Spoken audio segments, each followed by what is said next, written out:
పార్వతీపురం మన్యం జిల్లా తోలగూడెంలో గిరిజనులు రహదారి సౌకర్యం లేక తీవ్ర ఇబ్బందులు పడుతున్నారు. సరైన రహదారి లేక తీవ్ర ఇబ్బందులను ఎదుర్కొంటున్నారు.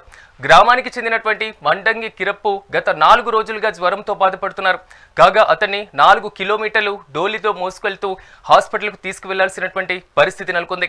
గ్రామంలో ఎవరైనా అనారోగ్యం పాలై హాస్పిటల్కు వెళ్లాలంటే నరక యాతన పడాల్సిన పరిస్థితి ఏర్పడుతుందని గిరిజనులు వాపోతున్నారు.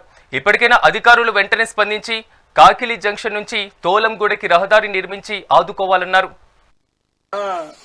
ఈరోజు గత 15-16 సంవత్సరం నుండి ఈ రోడ్డు కోసం పోరాటం ఆడుతున్నాం. అయినా ప్రభుత్వం పట్టించుకోవడం లేదు. అలాగే ఈ రోడ్డు బాగలేక ఈ డోలి మోతంది ఇంతవరకు ఉంది. ఇదా మండంగి కింబప్పు ఆ రాత్రి నుండి జ్వరం వచ్చింది. ఇప్పుడు ఆసుపత్రికి తీసుకెళ్తున్నాము.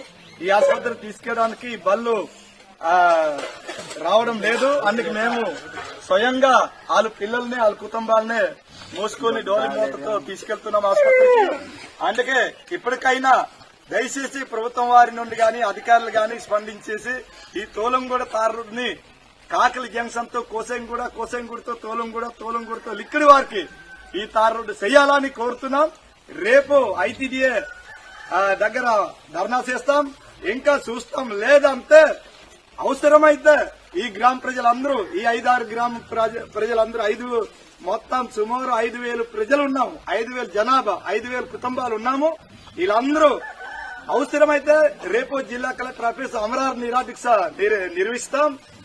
తప్పకుండా మీరు సహకరించి ఈ రోడ్డు బాగా చేయకపోతే రేపు అధికారుల మీద గాని ప్రభుత్వం మీద గాని మేము తప్పకుండా పోరాటం కొనసాగిస్తాం.